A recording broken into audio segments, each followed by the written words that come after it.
Hey everyone, welcome to the show. Today we have Chelsea Kovak with us. Chelsea is currently the head of global talent acquisition at TaskRabbit. Chelsea, thanks for joining me today. Yeah, thanks for having me. Yeah, looking forward to this conversation. Yeah. So, where are you from? I am originally from beautiful Cleveland, Ohio, right here on Lake Erie. Nice. That's awesome.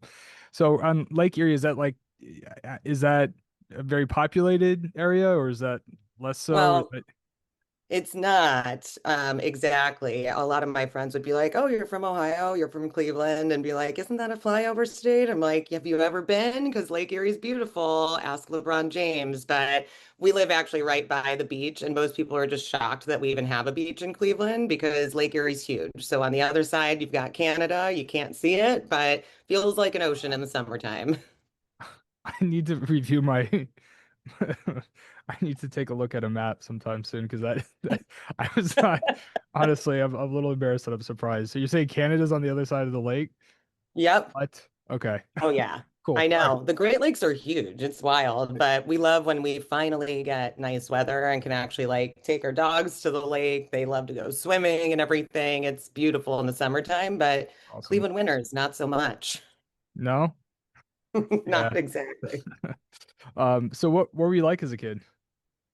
Whew. Well, if you ask my parents, you might get a different story. But no, I really had like a great upbringing. I grew up with my parents and my older brother in a place called Solon, Ohio, kind of a suburb of Cleveland here. And it was kind of the like just happy-go-lucky, let me try everything type of kid. And so we all played sports, big sports household. I think it's a requirement if you live in Cleveland. You must love Cleveland sports. You cannot abandon your teams. So that has held true to today. But played softball, played volleyball, but also was kind of someone who just wanted to dabble in everything. And so on the flip side, was doing music and instruments and dancing. And so I'm pretty sure in high school, I was like the only varsity softball player who was running from one practice down to dancing in the gym and running routines and singing. So always was just kind of trying something new. Yeah, that's exciting. It's like that underlying intellectual curiosity. I'm Yes. sure, do you feel like that's a contributing factor to your success and where you are today? Yeah, I would say that's actually a big piece of it. I think I was kind of told as a kid I could like be anything I wanted to when I grew up. And we talk about like entrepreneurship today, but if you think about like kids, right? My mom will tell you like I was printing flyers, like a different flyer every week, whether it was like pet walking, babysitting, snow removal, and like going around the neighborhood thinking I was going to start a business at like age 8, probably. So I think that that definitely opens your perspective and how that relates to like your career and especially working in talent. You get to meet so many different types of people and all those different kind of groups that you're a part of growing up. And it really just kind of opens up the opportunity to connect with a lot of different folks from a lot of different walks of life too. Well, so that's the next thing I was going to say. It's like because if you're hanging out in so many different groups, I mean, those are folks with different interests, different personalities, and Yeah. that gives you it's something maybe at an early age you don't necessarily realize is formative and really like positive, but Yeah. it sort of makes sense, right? Like now you're in talent acquisition and you're working with people from all sorts of different walks of life and globally, right? So like there's this Yeah. different cultural dynamic too, and that probably helps set you up for success, just like just being friends and around so many different types of people.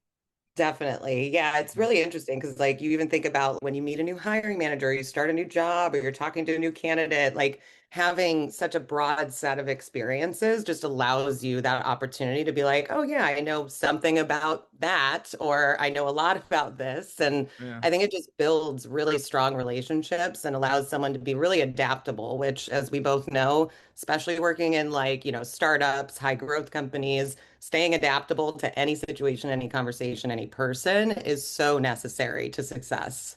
Yeah, yeah, for sure. But you were also highly competitive.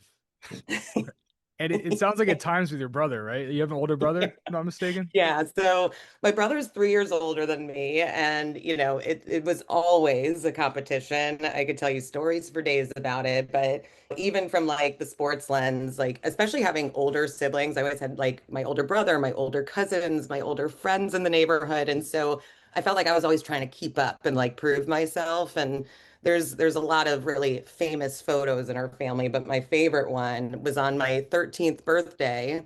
I was supposed to have friends over. My brother came home from football practice, still like fully geared up and all of his equipment, his helmet was on. And he launched a football and it just drilled me in the back of the head. And I got so mad. So I like ran out in the yard, tackled him. And my mom was like, don't move. This is the best photo op. So there's just like me in pigtails tackling my brother in like full football gear. That's awesome. And that is definitely the theme of, kind of how it was growing up in that household with an older brother too. Can you like email me that photo or something? Because that sounds freaking hilarious. So That will this definitely happen. so you want to hear something super random and sort of like just incredibly random.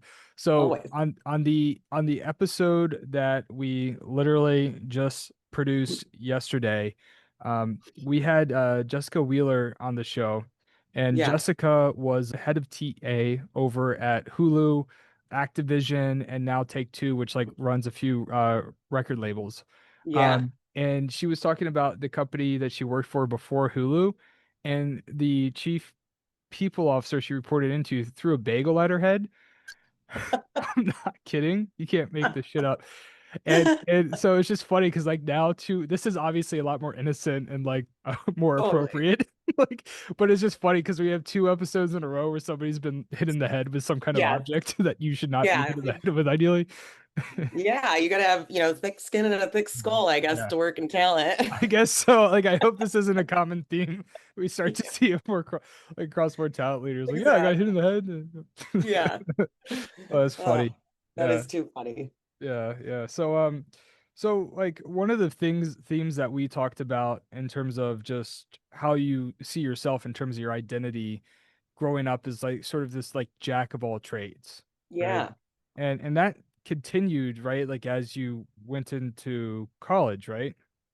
Yeah, yeah. So I ended up going to Ohio University here in Ohio, obviously.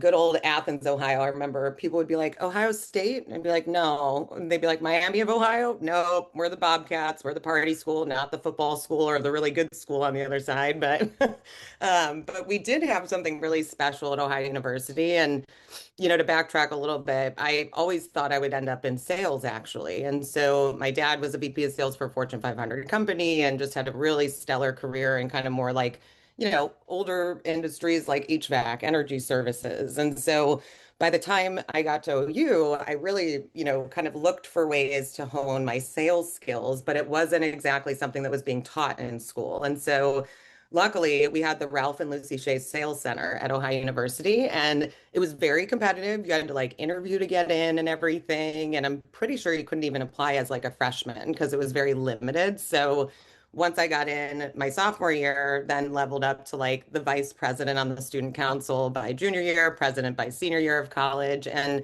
it essentially gave you like a minor in sales plus all of these opportunities to access the corporate world while still in college. And so it was essentially like a privately funded group, and you would have like corporate partners that basically paid to recruit out of this program specific to sales. And so we were taught like spin selling, Salesforce and all these things in college. And I ended up doing like three sales internships in college through this program.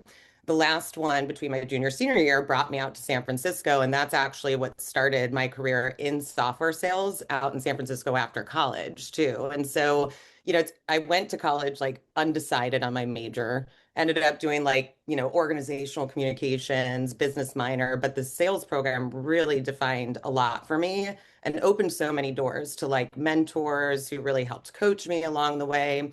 And, it was kind of giving you that like real world kind of life experience while still Mhm. in college, which a lot of folks don't get. And I think that allowed me to accelerate my career in ways that maybe I wouldn't have if I didn't have that experience too. Well, sure. I mean, your first sales job was at Marketo, right? I mean, Yeah, they yeah. were growing like wildfire back when you were there. Oh yeah, it was a really really crazy time, and it was funny because I had done a sales internship at a different company and thought I would like end up going to work for them, but one of the women who worked in marketing actually transitioned to Marketo, and so she made the introduction. And pretty sure, if I'm not mistaken, I had like confirmed my July start date like back right around like the holidays of my senior year. So like it was just a really, when I look back at it, it's like incredible to have that opportunity. Someone who's never lived outside of Ohio gets to go to California and all these things. It Mhm. was such an incredible experience. And definitely a lot of learnings from starting in software sales. You talk to my dad, our sales worlds were completely different. And I thought sales would look like his world, where you're like traveling, going to meet customers in person. And with how things were evolving, since he started in his career, and by the time I became like an SDR at Marketo, it was all, phone calls behind the desk, all from your Activities, computer. It was KPI, completely or different. KPI. Yeah. And it's like call, call, call, call, call. And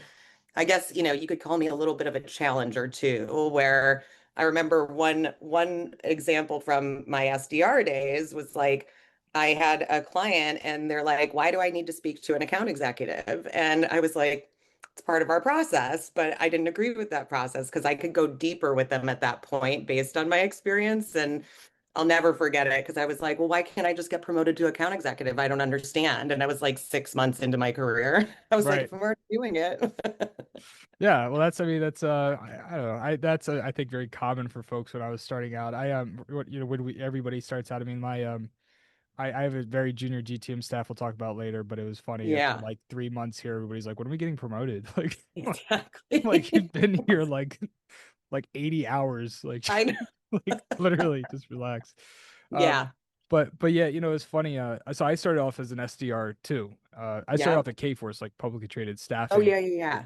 and they were gonna bring me. I was an intern, and they were gonna give me an opportunity to come on board. And I wanted the account executive role like from the start because they Right. actually didn't have an SDR like function. Yep. So like this, like in hindsight, this just comes across as so like I don't know if arrogance the right word, but just that because I wasn't. It was I don't know, Yeah, just kind of I didn't know what the hell I was doing. But like I know. I yeah, so they were like, hey, we're gonna create an SDR role for you, and it's sink or swim. Like we don't think you're gonna make it as an AE off the top, but we're gonna give you Right. 6 months, and you either make it as SDR, we either fire you, we promote you. Yep. And they were very transparent, but I was like, okay, I'll take the shot. But like I literally told this VP who was willing to create the SDR role for me, I don't want it. I want the AE role. And he was just like, he was so mad. He was just like, what? I love that. Yeah. I had like a Like, take it or similar leave it. Like, Yeah, I totally had a similar experience, even like after my first job, because I did, kind of the SDR track. And then yeah, it was ClearSlide, actually. The VP of sales there was the one who kind of unlocked the key for me getting to an AE slot. And I basically was invited by a friend of mine who was working at ClearSlide at the time. She's like, come to this like recruiting event, just meet the recruiter. I wasn't looking at the time. And the like recruiter at the time wanted me to come over as an SDR. And she's like, let me introduce you to Mark, our VP of sales, who like to this day I adore him. He was so fantastic. He knew a lot about me that I didn't know about me yet, kind of thing. And yeah, told me he's like, you're a shark who doesn't want to hunt, but you catch one, you can close them all day long. But it was a lot of learnings for me. And he was the first one to give me an account executive role. He looked at the recruiter while we were talking, and we maybe spoke for like 10 minutes, and he goes, no SDR for her, account executive, and put me in the yes, interview track like right at that event. And I was like, thank you. right. Somebody gets it. Yeah. You ultimately did kind of make the transition to talent. I'm curious, like what really like when you were starting in college, like what really appealed to you about sales? Was it more so like following in your dad's footsteps, or was there something about it or your personality that like pulled you into that initially? It's a really, really great question. I think it was probably a combination of things. I'd say, number one, my dad was like, he's the fun guy. We go to sports games. I watch how he interacts. We're like basically the same person from like a personality standpoint. So I was, watching him continue his success in his career. And I think the other piece, kind of does speak to like the generalist part too, of like, I like learning people's stories. I liked meeting new people all the time, having new experiences, but I've always been someone who also really leans into like wanting to help people. And so originally I thought, sales was a way to do that. It was a way to take a product or a service, bring it to folks who needed it, and really like help make that match happen to further everything. And in one of my sales internships, my first sales internship was in at Paychex actually. And I'll never forget the regional like director of sales there. She's like, you know what you are? You're a connector. And it was essentially like no matter what someone was talking about, I was like, oh, I should connect you to this person or I should connect you to that person. And so I saw that as what I thought sales was. And I think, I was definitely surprised when I got into sales because I didn't actually feel that way. I was like so excited, so ready to like go crush it. And I was like, I actually don't always feel great about being in sales because I felt like I was simply trying to like hit a number and, having to constantly like prove myself through my numbers versus actually like doing good things for other people. And I think that's where like talent has been such an awakening for me when I kind of finally made that transition because I was doing good for two people by connecting them. And it finally like, kind of tied together like what I was good at, why I thought sales was the right path, but then realized that talent was actually probably the better path for me. And so lots of learnings as I got into sales and what kind of helped me transition into finding recruiting as well. That's really cool. And so you worked at Fundera for a little bit, which is interesting because I was telling you that was actually so there's a lot of like we kind of worked at adjacent places like Yeah. several times throughout our career, which is really cool. So Yeah. Closer IQ at the time when you worked at 2017 was a competitor to Secure Vision. We were also a contingent agency at the time Right. before we transitioned to embedded recruiting. And so there's some overlap there. And then Fundera is a customer. They were acquired by NerdWallet, which is Yeah. now a customer of mine. And then WeWork. So Yep. Secure Vision, that was my RPO's firm's their second customer. Oh, And wow. they were like, so we worked, the VP of sales at Grubhub went over there. And Grubhub was my first customer and he just calls me. He like went into like this chief growth officer role. His name is like Nick Yeah. Worswick, and I don't know if you ever worked with Nick. I don't know I if. did a Okay, couple of cool. times. Yeah. All right, so I knew Nick. He just gives me a call. He's like, "Hey, I'm working for this company. You probably haven't heard of it, but it's gonna be huge, right? Like it was like Yeah. right before like things just took off in that crazy way. But I'm curious. So you were in the headquarter location. So I know I was there while you were there. Like I was there meeting with Nick. So We've we probably didn't meet. met like 10 times throughout our career and Yeah, don't even know yeah. We it. don't even know. But what was it? I'm just curious. Like the internal perspective. What was it like working at WeWork? Oh That gosh. was before the Yeah. decline. Yeah. I left kind of before Yeah. all the things happened, but no, honestly, so I was at WeWork like really only for about a year. And I will say that was certainly one of the more like exciting, defining kind of moments in my like individual contributor kind of track in my career. And part of the reason why I went there was because they were at a stage where they had grown up quite a bit. And so it was like an opportunity to learn from a global team, a large team within recruiting versus being like the sole recruiter somewhere or building things from the ground up. And so I saw it as an opportunity to really like grow in my career. And I worked primarily on like the enterprise sales side. And so but what I will say about WeWork is like they had something so special to like the culture. I mean, working in the headquarters, it's like working in a beehive. I mean, it was just buzzing all the time. And you get to meet so many different people from so many different walks of lives, which we've already talked about is like one of my favorite things. But I'd be in an elevator with Adam Newman. Like it was just so wild to me at that point in my career that I was even getting that type of like exposure essentially. But it was such a fun place to work. I mean, you would make Yeah. friends with people from every different floor of the building, every different function across the business. And that culture was just like, I still can't replicate that if I tried, probably. No, no. I mean, like I like despite everything that happened, like I mean, the culture that WeWork built was truly incredible, Yeah, and I haven't experienced anything like it either since then. Like it right. was just like the energy going into headquarters. Like I remember, and this was like early days of me still being. I started working with them. I think even earlier than when you started working there. Yeah, And I mean, I was still like a little bit newer to tech because I came from K-Force, a little more old school. Like we had to yeah. wear a suit and tie in the summer, like doing like Oh, wow. office visits, like that kind of vibe, right? Yeah, Um, and it's just funny because I definitely went to WeWork like overdressed because I was still in like my like thinking that like I had to like put my like big boy like jacket on and like Yep. and I just show up and like Nick is just wearing like a t-shirt. He's got like a poster of like Biggie Smalls in his office, and I'm just like, this is like I was like, what's You're like, what happening here? is this Yeah. magical place? Yeah. I was like, this is cool. This is fun. But Yeah. well, yeah, that's funny. Yeah, I mean that the other thing that I will say is like that network of folks from WeWork has not gone away, no matter how distributed we all are. Like I've Well, talked to folks left and right over the years since leaving WeWork, and we're all at different companies, but that's kind of the fun part too, is like, who do I know at all these other companies now, and how can I help make introductions, and where did everyone land? It's just a really fascinating like network to take with you too. yeah, there's like been a few times throughout my career where that's been the case. Grubhub was a big one. Yeah, Like the that's a big one. NerdWallet, our NerdWallet customer, I started working with him at Grubhub, and that's Yeah, what brought WeWork. WeWork was one of them. There's a few companies where it's like over the years, right, where you're just like it's right. like something special at that moment in time. And I don't know if these companies still have it, frankly, I don't know, I know. but I just don't know. But at the time, it's like this moment in time, you just can't like, it's like it felt special, right? Yes, totally So agree with you on that. yeah, that's awesome.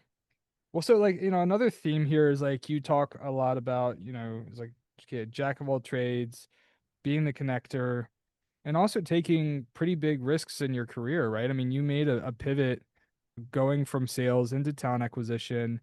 You ended up at Capsule. Yeah. I mean, I like what was that like, right? Because that's the where it seems like things started to accelerate for you. Came on lead business recruiter, got promoted in 7 months to talent acquisition manager, got promoted in 6 months to director. That must have been a pretty impactful experience. Yeah, I would say Capsule was definitely like a really big kind of turning point for me and kind of maturing in my career and also just like really accelerated learnings. And I think, there's always kind of this point. I was joking with someone the other day. I was like, when you get to kind of like the like 15 years of your career, it's like this weird spot where sometimes you feel too junior, sometimes you feel too senior for the work you're doing. You're like in this weird kind of like medium place. And I think, Capsule for me was kind of like I finally had the confidence. And luckily, Darren, who hired me, who was awesome, he had the confidence in me as well to really come in and help them, define the personas for like their general managers alongside the executive team for their national expansion plans. And what was really unique about starting at Capsule, I'll never forget this. I was like, oh, I'm walking distance to the office. This is going to be so great. And then the pandemic hit, and I was living in Manhattan. It would have been like a 5-minute walk, and I never actually got to work in the office there because of the pandemic. And so ended up going remote for also the first time in my career. And so that kind of like 3 year stint there was so many different learnings. But really, what I think was interesting is that because we were a prescription delivery company as well, the pandemic accelerated our growth like wild amounts. And so we had to move probably at a faster clip than most other companies who were trying to figure out how to manage it. We were growing very quickly and becoming a very relevant business. And so what was really great about it, number one, I got a lot of exposure to working with like Eric, the CEO, our CFO, CRO, Chief People Officer, and really got a chance to test myself essentially and kind of that's like lead level recruiter. And once we kind of got past hiring like the first, 10 general managers across all these different markets in the US, then the team was growing too. And so there was a need for more kind of managerial level of experience on the team. And so as I started growing, you also see your scope grow. And so we then brought in our VP of talent, Andrea Amy, who's now over at AG1, and I'm still very good friends with her. She has taught me so much. She came from like Amazon, and I had never worked at such a large kind of structured organization. And so I'd say she also really helped me in kind of a leadership capacity understand how do you bring data to the table to actually like communicate to the business in ways that they'll understand what's happening with talent acquisition. How do we think about a lot of these different metrics? And Essentially, I was kind of like a fixer for a while too, I would say, of like, where is the problem area today and how do we solve for it? And that's a really fun thing for me in any career, any opportunity that I've had is like, I like to solve things. I like to fix things. I like to break things and then fix them. But, it was like, okay, how do we take care of time to fill on more of our technical hiring? Or how do we think about cost per hire for our really, our courier hiring on more of the operations side of our business? And so, it was also obviously an opportunity to really learn from a very strong executive team of how to level up in terms of executive presence, in terms of how I manage my teams. Managing managers was a different experience, let alone just managing a team. And we had probably about 20 plus recruiters on the team at any given point while I was there. It was an incredible learning experience. And I think I've taken a lot of what I, got to learn there into my role here at TaskRabbit today, too. Yeah, I mean, as we're going through our episode, I'm like looking at your profile and I pulled up Yeah. Andrea. She wrote you a recommendation, so I'm always looking at notes and stuff. Yeah. But man, she speaks incredibly highly of you. She Thank uh you. she wrote you a recommendation. Chelsea quickly became my right hand at Capsule and became a guru in recruiting data analytics and telling a story in talent acquisition that influences change. She delivers results and is a strong executor. The X factor for Chelsea is she's a strong relationship builder and with key stakeholders. That's an incredible recommendation. So that's pretty cool, and it really speaks to. I mean, it kind of adds up with how quickly you've progressed throughout your career. So that's really cool that you have that recommendation from her. Yeah, yeah. I'm like, forever grateful for everything she taught me, and she still teaches me a ton. Like when I get Really? stuck on Yeah. something, like I gotta call Andrea. But she's been such an incredible influence, and I think it also speaks volumes about like she's the manager that I want to be for others. Like I went into management because I didn't feel that I had like the best support and the best managers who were developing me along the way in my career. And I want to be that for others too. And so to see that kind of modeled for you, I think those are like really game-changing people in your career versus just like the company, the opportunity, the scope of your role that folks need to collect along the way in order Yeah. to continue to advance. I 100% agree. I feel like it's so important to always like remember those folks and to always be there for them too in return. Yeah, And Um, it's special. It's really special. it And is. I don't know. I mean, I think I always appreciate people, but like the older I get, the more Yeah. it's like I really do care and like there's this like level of gratitude, right, toward people that help you get where you are and then we want to It's be so that. It's true. yeah, we want to be that And for it's others. even with managers that like maybe they weren't the best manager for me, it doesn't mean that they weren't the best manager for others. And like as I get older, I look back at those and I'm like, thank you for like teaching me how to figure things out on my own or, make me be more resourceful if I didn't have the right manager at the right time to help develop me. And so I think that's also a piece of kind of accelerating my career is like being a fast learner and being willing to continue to learn is like a huge component here because there's no one's coming to save you. It's kind of like that whole quote in life, but it's kind of true in your career too. Unless you're carving out time for your own growth and development and take risks and actually like fail at things, you're not going to excel if you stay in kind of that comfort zone. And I think even managers who don't feel like the right manager can also, even unintentionally or indirectly, kind of push you in that direction in your career if you're that type of thinker too. You can learn from everyone, right? You Totally. can learn from everyone.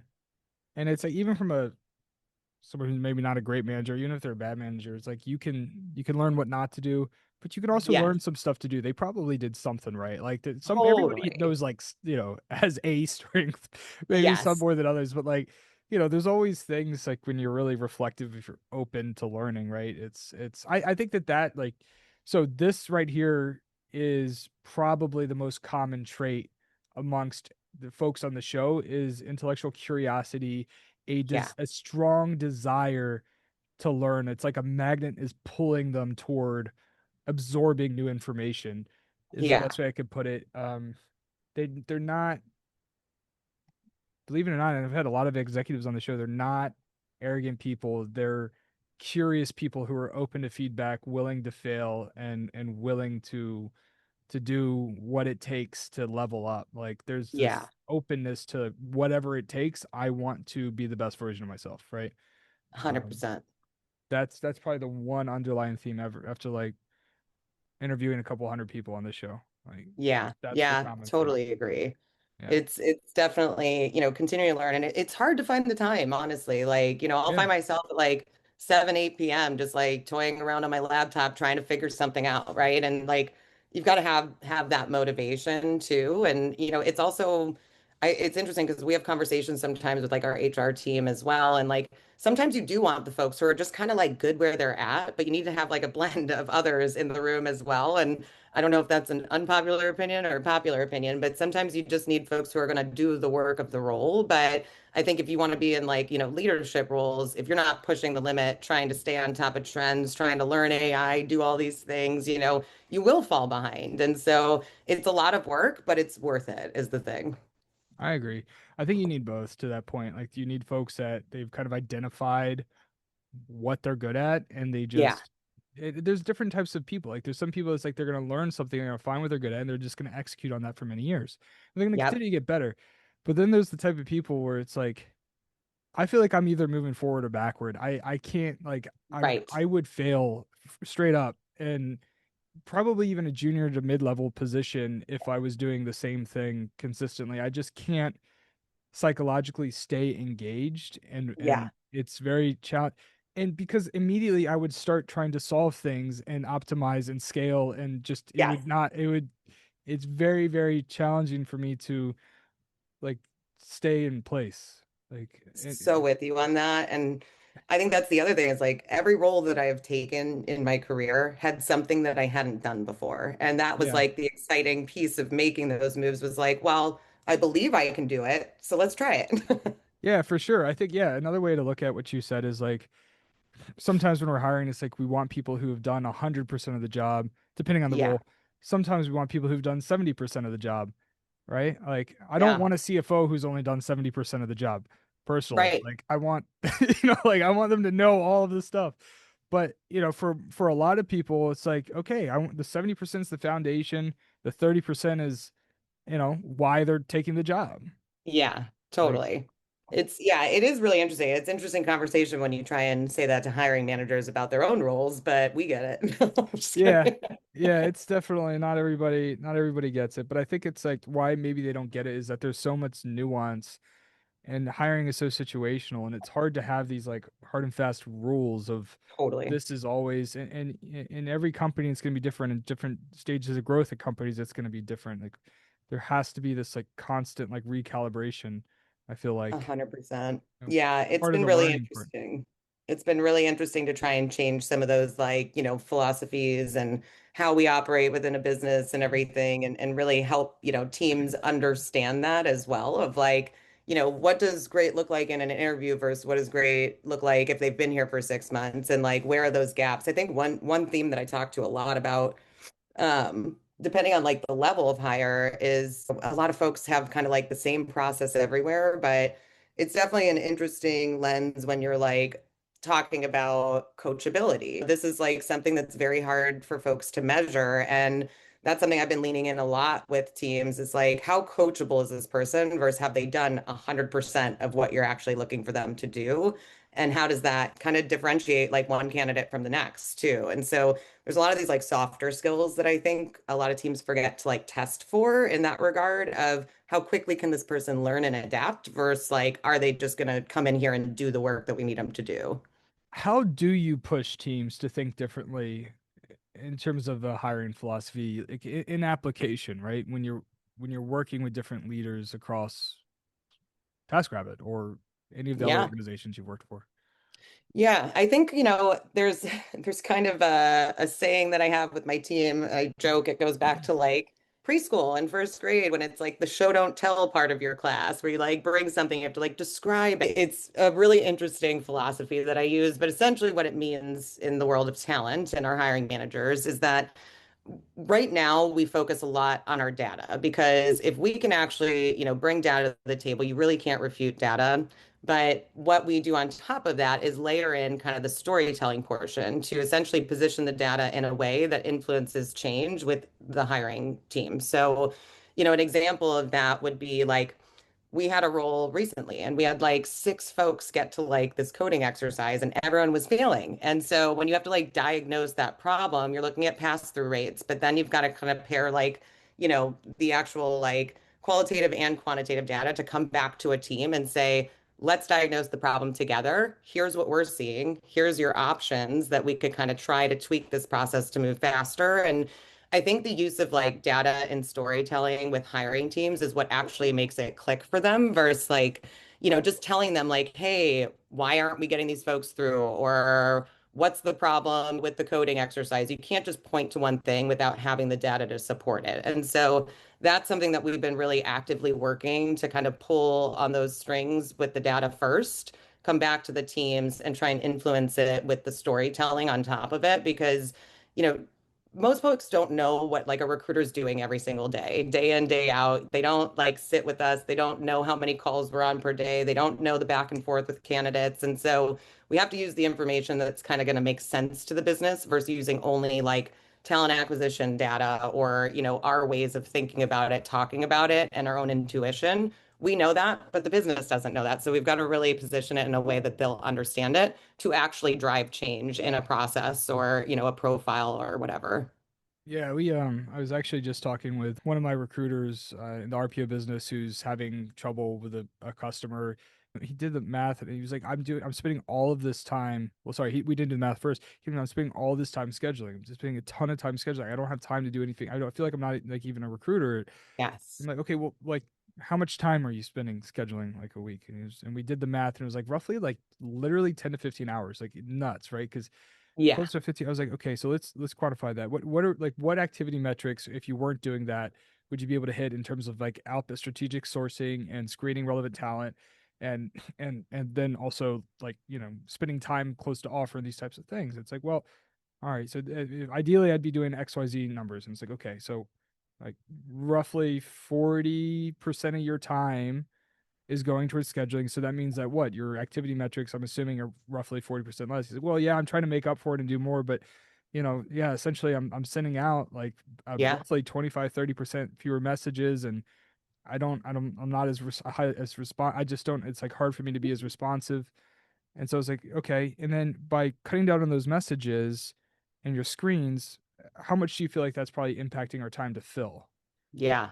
Right. And so it's like, well, we've had this one roll open for, 7 weeks because I don't have enough time to build pipeline. And like, okay, so that's what we bring to the executives, right? It's it's hey, our time to fill is extended by 3 or 4 weeks because of Yeah. XYZ problem. And here is the solutions that we can put in place versus, hey, I'm having a hard time finding time on people's schedule. Like that there's a totally different, Yes. like Totally. It is the, so that resonates so much. And I think actually one of the things that's been, I think, a challenge for like my teams is like how we actually can make sense of like where our time goes. I think that is actually something I've talked to other like even other talent leaders, other recruiters about, but it's like I know I'm spending intuitively, I know I'm spending like all this time on scheduling, but to actually do the deep work of assessing that and actually quantifying it, understanding like where am I spending time on scheduling, how do I actually think about like other activities that I could be spending my time on. And the one thing I'll say is like recruiters aren't really taught this stuff along the way unless you're like lucky and you start with like an incredible like leader who's kind of teaching you like how to use your data from day one forward. And it's different on how we use it as recruiters versus how we use data to position, influencing the business too. They're different things. And so it has been such a journey, probably over the last like 5, 6 years of my career to really dig into this like data and analytics piece and bringing insights back to actually drive change. And I would say for anyone who's either like moving into leadership or even any individual contributor who's a recruiter right now, like learning that data skill set and how to actually take messy data, make sense of it, bring those insights into an actual like storytelling conversation. That is probably one of the biggest pieces of the last few years of my career that have helped me accelerate in my learning and how I show up to the business and how I lead my teams. Now we're in the world of AI too, and it's like AI is, great and it helps me build all my dashboards, but it's only as strong as if the data integrity is there too. And so keeping your systems clean, keeping track of your data on a regular basis actually helps you keep cleaner data too. And so if you can kind of build that into your day to day as a talent leader or a recruiter, I think that's like the game changing mode and where everything has shifted already, but is continuing to like drive even further in that direction. What's your obsession for 2026? Hmm. Well, I would say we're talking about it. But well, the joke in my household is that my boyfriend would like me to talk to him more in 2026 versus all my AI tools like Claude. And so that's like, priority number one. But no, just kidding, kind of. But my obsession in 2026 is there's kind of the data piece and the AI piece. I mean, everyone's talking about it. And, essentially I'm digging in right now to really figure out how can I use AI, for my own personal like organization and prioritization. And, it takes a lot of work to try and teach ourselves these things, but it feels like everything around us is moving so quickly. You just have to find the time to do it right now. Otherwise, we're all going to fall behind. And so, where I'm at right now is really looking at a few things. So, number one is like the tech stack within talent. I think that this is a huge conversation. If you're on LinkedIn and you have anyone in talent in your network, you're seeing what are the top tools? What are the combination of tools? Who's using this tool? And so that is obviously a very big focus. And, we can dive in there more of kind of what we're doing here at TaskRabbit to use tools to solve for some of our challenges and opportunity areas. But then it leans into like the data and the AI piece as well. How clean is my data? What are we tracking? Are these metrics actually the right metrics to be tracking based on the outputs that we're hoping for? But I think the data and the AI piece here is like AI to me is the tool that, I'm putting all my data into to make sense of, to then build better content, better dashboards, all these things. But I'm also really challenging my team to use AI for their own assessment to level up in their careers as well. Because again, to that point, if recruiters are not taught the data piece, it doesn't mean that they're a bad recruiter. It means that they could be a really great recruiter and they could be even more dangerous if they had this skill. And so as a leader, I'm also like really making that a mandate for my team of like, take your pass-through rate report, feed it to Claude, take your activity report, feed it to Claude, make sense of it, like make it make sense for you first. And then let's talk about how to level up to now, how do we use this to share back with hiring managers? And so I think there's like a few different ways that we're looking at it for operational efficiency, leveling up my team, and also leveling up myself in the areas that I know I'm weakest at, but I know that this can help elevate that. So I'd say, long-winded answer to 2026, but it all has to do with like tools, data, and AI. Yeah, I think talking about data is actually everybody it's a AI, but really AI is only going to be as effective as like the data is clean and Right. accurate.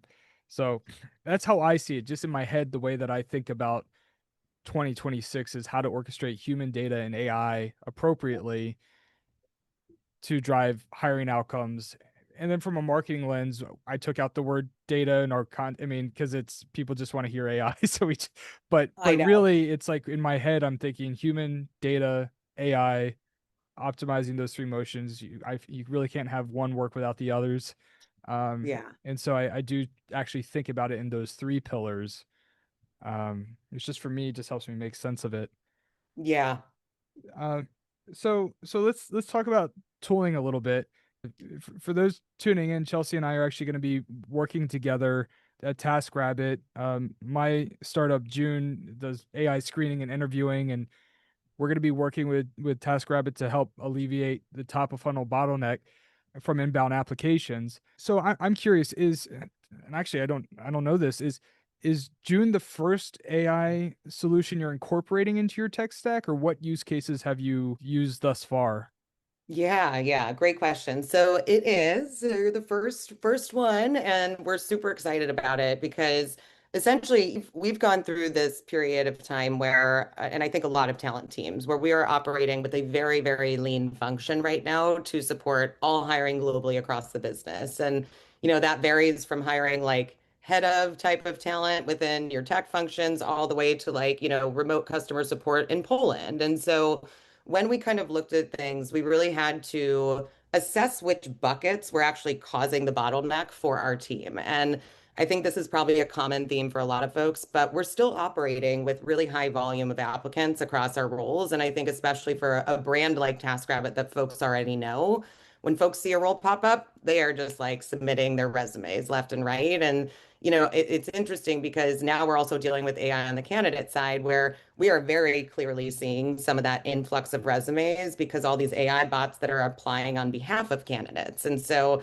we were talking about it the other day, like we have a financial analyst role open, but we're getting all these like data analysts, biz ops analysts, because I think these bots are also just reading like analyst and submitting their resume without even that candidate probably knowing that they're like applying to the role too. And so it's a really interesting landscape. But when we kind of carved out what's the bottleneck for our team, it was definitely like, the top of funnel. One recruiter cannot sort through 1,000 applications in a week, So depending on the role, depending on how much volume we're getting, that's been clearly a bottleneck because we're trying to move with speed, but we're also trying to move with quality candidates. And so using a tool like June is going to help us unlock ways to really identify and kind of stack rank those candidates against our own like, ICPs and the criteria that we need. But then taking it a step further, one of the other challenges that we struggle with at the top of funnel is that we have we are operating in a hybrid model and we're pretty much primarily hiring out of like one market in the US.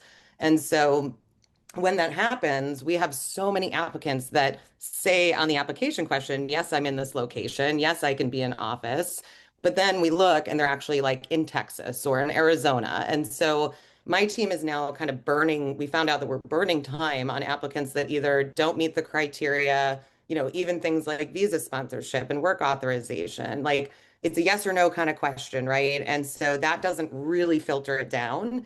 And we feel that using something like June is going to help us really kind of pull out the needle in the haystack a little bit easier and really identify like who in this bucket is actually the right fit. And then how can we kind of do almost essentially this like pre-screen model of now let's verify and kind of double click on things before my recruiter actually has to spend time. And to be clear, we're never taking like the human out of the loop in this, right? Even with using June, we still have a human like reviewing everything, but it's allowing us to review the right candidates, the right fits much faster and spend our time in the right ways. Of course, as you can imagine, I've spent a lot of time thinking through the different use cases for AI in talent acquisition. We're seeing, across the board, we're seeing it with sourcing technology, we're seeing it with intelligent resume review, we're seeing it with AI co-pilots, which was probably the first use case. My thoughts are like if we talk about like co-pilots for a minute, like tools like, for instance, Bright Hire's initial service offering was primarily the co-pilot, and there's certainly a lot of value there. What I identified in terms of looking at what's going to be the most impactful solution, it's like that doesn't necessarily alleviate any bottleneck, and I don't know how it really impacts a P&L or from like an executive perspective. The argument for spend is, I think, a little bit more challenging. Yeah. It does help with organization and consistency, and I think it's very helpful tools. But it really is like, okay, where can we actually focus on getting the biggest productivity gains? I am curious to get your thoughts. Like, there are some tools out there that, like, opposed to June, which is like the AI screening and match, like the Right. actual conversational interview, there is like the AI resume matching. Yeah. I'm curious to see like if you kind of agree with this. Like my only concern with using that as a sole way to process uh information to create a shorter list of applicants for recruiters is that candidates are just putting their resume into Claude and saying match this JD. And so Yep. it's like they're the challenge is I don't think it's actually filtering down the profiles enough, particularly with like inbound doubling. I don't. Did you think about like that type of tech? And I don't know if you have a similar perspective or we probably have a similar one, but I'm just kind of Yeah. curious, like what you think about that type of technology. Yeah, yeah, I'm totally with you. I'm like very aligned. So one example that I'll give you is that we actually worked internally to essentially build like, a Claude, it was like a pilot, right? Like we used one role. We basically fed Claude, all the information of like the ideal candidate profile, the criteria and everything, and had to like front load it with like a rubric too. And so we did kind of test this even before and kind of simultaneously actually when we started talking about June. And I think some of the learnings there was like, Did it help? Did it not help? And, while we're still kind of like in the mix of it, what we realized is kind of the same thing. It was like, it didn't really help us that much with like alleviating the volume through pre-screening and things like that. And we kept having to tweak the model to get it right. And so while we thought, initially like, and I think that's kind of the trick with AI is like, it takes a lot of time to also build these things yourself and be able to scale them in the ways that you would want to. And so, that's why we're partnering with June because I don't have the time. It's like me and one recruiter right now are hiring another recruiter, which yay, but it's like you don't have the time to really like go in and build every single, rubric and ideal candidate profile to then feed to AI, to then enhance it, to then, optimize it and everything. And it takes a lot of work to do that. And so I think this is like kind of the challenge right now is everyone's still learning AI. Everyone wants to use it in specific ways. But I think the like resume matching thing, if your resume is being built with AI, then you've got these resume matching things. I mean, you're still not really putting that like human perspective or kind of deeper layer of assessment on it. And that's why I would steer away from those. And that's why June was also something that was very interesting to me was like, there's the video, there's the text, there's all these things that companies are kind of adding in now using AI. But I also really want to be able to know that my recruiter is spending their time with the right candidates. And so that pre-screening module of this is separate from just like the stack ranking kind of models of things. And so I think that's where I'm seeing it separate is like it's not really helping. It's just like giving you a different order of the candidates that are already in your bucket with those tools, whereas this is going to take it layers deeper for us to do a deeper assessment before we go spend 30, 40 minutes with a candidate. Yeah, for sure, for sure. I think we're seeing at June, we've probably added 10 deals to our pipeline in the last month. We started the company a little over a year ago, and last Yeah. year we there was like interest, people wanted to learn, but it seemed like a lot of companies didn't want to move forward because they were just like, well, let's just see. We don't think people are going to Right. want to do X, Y, and Z.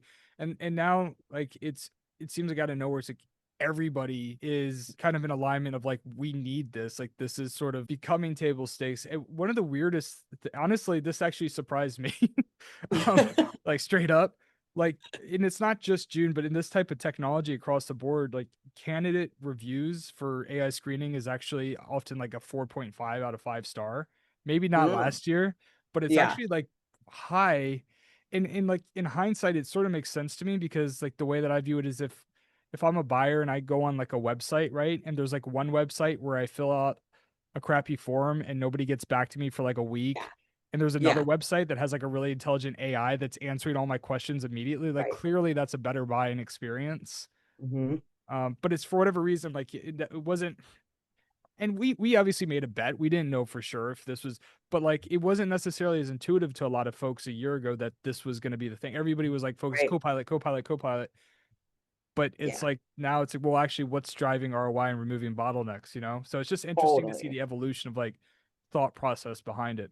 I don't know. Yeah, and I think the other piece of the conversation with the like the tech stack piece and talent right now is like nobody wants to use like 18 different tools either. And now that's why like, everyone's trying to figure out like what's the right mix if I have this ATS or if I have this HRIS system and all these things. And I think there's still a lot of skepticism too, both on the candidate and the company side of like, what's going to happen even 12 months from now with AI, right? Like how does this evolve? And so I think there's almost like this it makes a lot of sense to me that you're getting a lot more like kind of interest right now too. I think we're still seeing a ton of like layoffs. We're still seeing a ton of candidates on the market, great talent on the market. And with all the teams being kind of like cut down and so lean these days, we have no option but to try and like optimize our workflows, build more efficiency and, because time kills deals, right? We all know that. So if we're taking too long because we can't even get through the top of funnel, we're going to lose the best talent. And so I think the interesting piece too is how the candidates are going to respond. And so I think as we make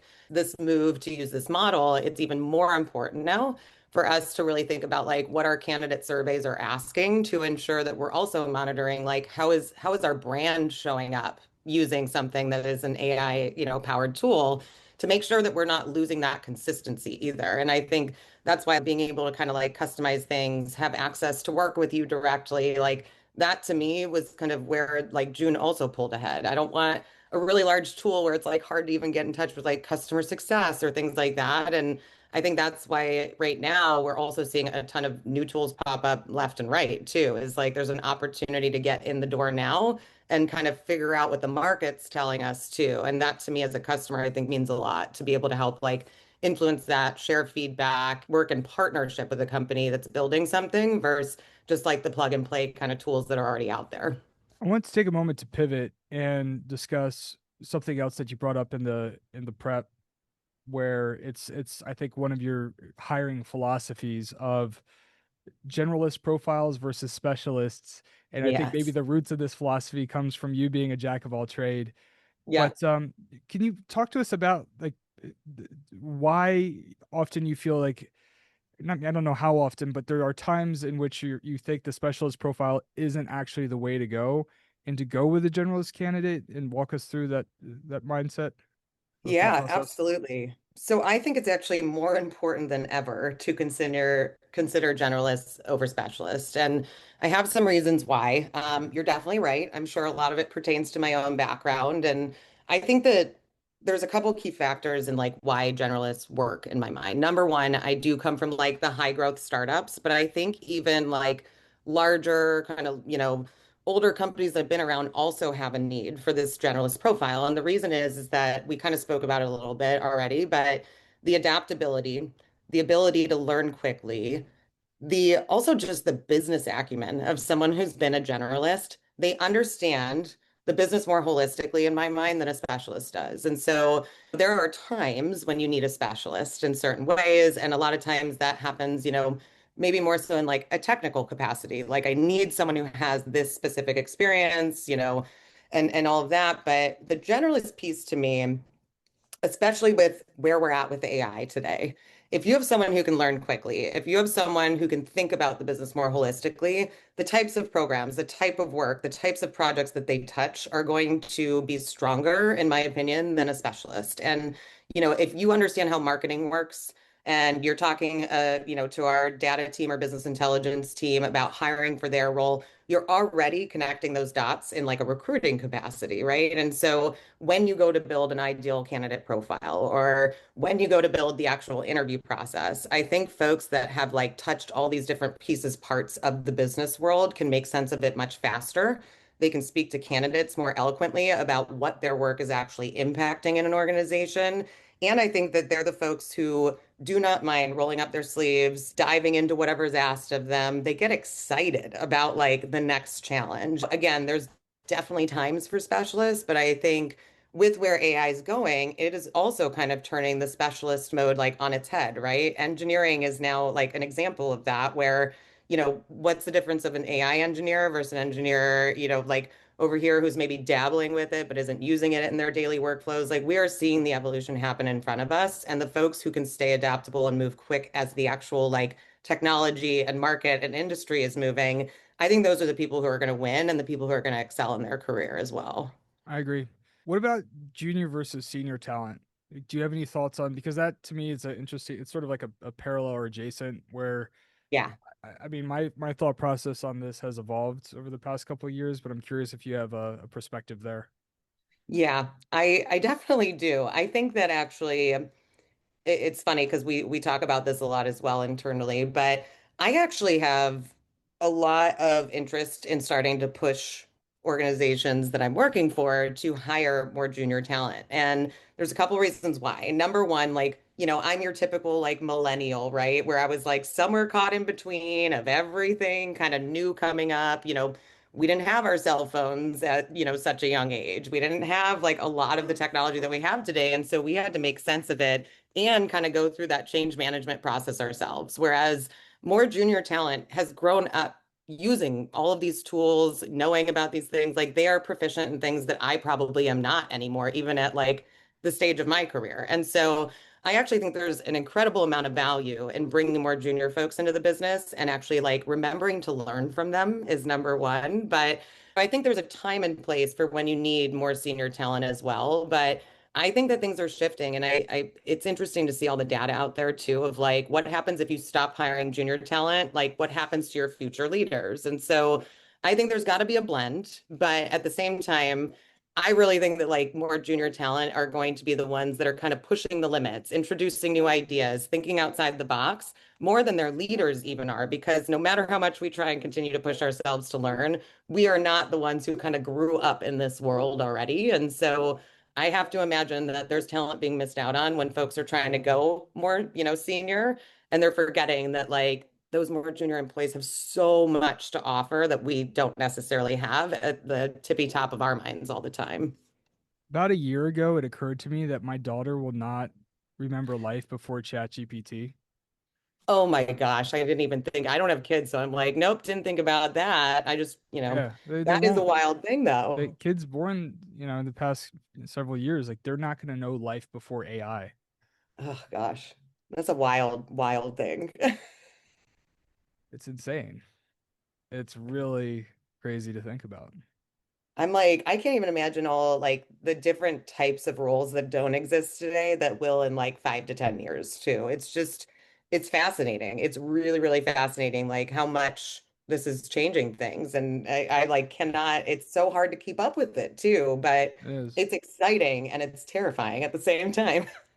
I will say that ever since like chat came out, there's a level of passion that came back to my career that I felt Yeah, like was lacking in talent acquisition because there was sort of like this like lack of innovation in the space, and it was just like one totally. a new ATS would come out that's like maybe marginally better than another, and it's like more of the investment and 5, 10 years ago was in revenue tools, not in Right, talent acquisition tools. And so it was just sort of, I don't know, getting like a little bit repetitive. And I mean, not that I don't love like some of the human elements of like what we do, but right. frankly, it feels harder today. It Yeah, feels harder to be at the top of my game, and that there's just like everything is so competitive, everything is moving so fast. I feel like you have to be so good and so adaptable, but it's also like I'm excited again, yeah. you know? I feel the same exact way. I feel like it's funny because my my team was like, "Oh, Chelsea's in like mad scientist mode over here." As soon as I start like peppering our Slack channel with all the AI things that I'm like learning or working on, and it's certainly brought a very different level of empowerment to my role now. It's fun to learn. Like I think sometimes we forget, like you get into this place in your career, that's what I was talking about. Like once you kind of like hit this like 12 to 15 year mark in your career, you're kind of like, well, I've been doing this. What's next? And it's not a plateau, but like you have to remember to keep learning. And I think AI has like, you don't have an option anymore. You have to learn it. Yeah. But really thinking through some of the things, especially like my weaknesses as a leader and how AI is helping me like refine that, organize myself better, prioritize things, write better. There's so many different ways that is helping me as a leader show up better to the business, to my team and my counterparts. And it's just, it's so exciting. Like I literally was working last night on like redefining our team competencies, building better SLAs and KPIs, and like to be able to take my messy brain, talk to a tool and have it spit something out that probably would have, previously taken me hours, if not like longer to really think through, sit with, build it myself. I mean, it is going to totally change the game for leaders and for teams as well as for the business. And so I'm like definitely on the same page as you with the like, I'm feeling very energized. I've moved away from like the skeptic mode of it. And I'm like, okay, how also can we think about like creative ways to use this and maybe really rethink like I think recruiting is stale. I think resumes are stale. I think we're running the same processes we have for years and decades. It's just we need to find a better way. And I think that AI and a lot of what's happening in the industry right now is going to shift us there, but you're going to need to have the right people kind of leading the charge to make sure that it's working for all parties involved, including the candidates as well. So over the next few years, what are you going to be focused on? Everybody tuning in these are typically our audience, lifelong learners.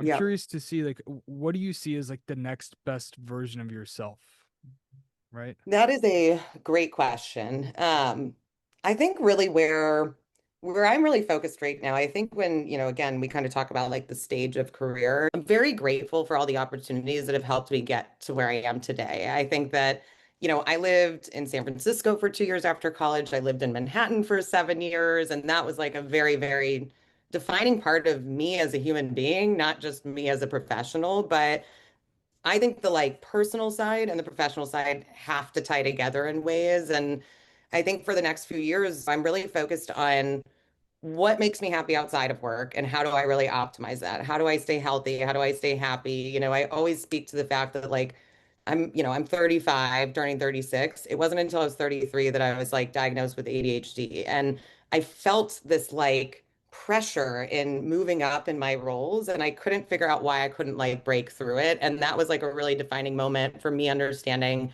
how much taking care of myself, my mental health, my physical health really ties to my ability to show up better at work. And so right now in my life, it's like really honing in what I'm doing outside of work to be better at work. And then within kind of the professional side of things, continuing to push myself to learn. And I will say one of the things that I've done lately is just really try and like evaluate where are my gaps and how do I actually get better at those things. And there's a few areas like talent and people ops has really blended a lot in the past few years in ways that I think are shifting like what skills you need even as a TA leader. So when you think about like resource planning, workforce, planning, you think about total reward, you think about kind of where these like lines get a little bit blurred. That's also kind of some of my focus area is how do I get better and stronger in some of the like people function areas that maybe I haven't spent as much time on in my talent acquisition career. And being able to kind of bridge that gap, speak the language of other folks within your own function or, to finance teams, executives, I think that's actually where leadership, like leaders, should be focusing their time is identifying their gaps and closing that gap. That's at least what I'm going to do so that no role in my future state of my career is going to seem like there's too big of a gap. And that kind of goes to like the generalist perspective again, right? Is like there's HR and there's talent, but that's kind of no longer. And so finding ways to really kind of like understand the more holistic people function is also an area as a talent leader that I find really critical to continuing to grow in my own career as well. Something that really resonated with me is just one of my takeaways from your story, and as you've learned more about how your brain works and using that to continue to figure out how to grow, I do think taking time to slow down and really think about how our brain works and try to have to develop that knowledge of ourselves is really important, because otherwise we might just be treating a symptom without like addressing it the right way to Yeah. truly make a lot of progress. And that's something that I frankly I was actually having a conversation about this the other day, but I feel like it's important, almost like sometimes before we start building, to really understand how our brains work and to try to have an accurate pulse on our weaknesses and our strengths in terms of how we think, how we operate, how we execute. Yeah. And not only that, but like try to understand, if you understand the fundamental layer, like why, like what could Yeah. be going on, and what are we like, what do we do really well, and then why is this one thing a little bit harder, and Yeah. can I work on it? Do I have to avoid it? Like, Yeah. like what? So that, but I think that's maybe just a level of self-awareness. It just takes time to develop. And it's just not something we always figure out when we're just starting out. It's sometimes it's, Totally. I think it's actually pretty common for people I mean, it's as they, as we get to your 30s, to find out things that you're like, wow, this is, you know, Yeah. continue to learn It's more about yourself. Right.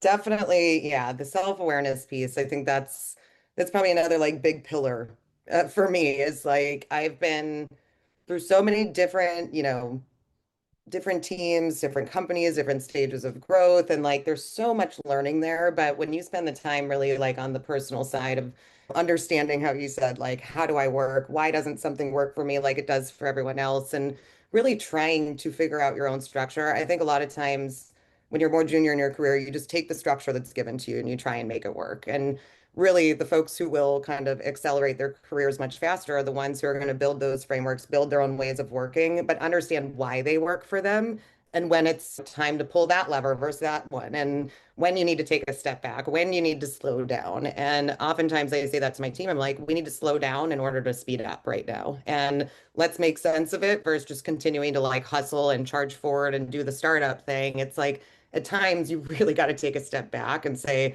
this isn't working for me. I don't want to keep spinning my wheels because that's also what leads to burnout. And so, really trying little bits and pieces at a time, I'm doing it too. And like, yes, I may be in a leadership role running whatever in my career right now, but I still identify where those areas of weakness are, or at least where I need to start bridging the gap. And I don't think leaders can ever lose sight of that. And so that's the piece to me is like, let me hone in on what's going to work best in order for me to accelerate versus focusing just on like one skill or where I have a gap in my professional side. It all ties back to whether or not you're like taking care of yourself and building the right ways of working for you. I love it. Well, Chelsea, look, this has been so much fun. I really enjoyed this episode. This is definitely one of my favorites. I appreciate you having me on. It's always fun chatting with you, and I'm so excited to like continue our work together as well. Yeah, me too. It's gonna be a lot of fun. Well, yeah, thank you. Thank you so much for coming on today and sharing all your insights and experiences and a little bit about yourself with our audience. Yeah, thank you so much. I really appreciate it. It's always a pleasure, and I hope folks had some good takeaways from today too, if they're listening.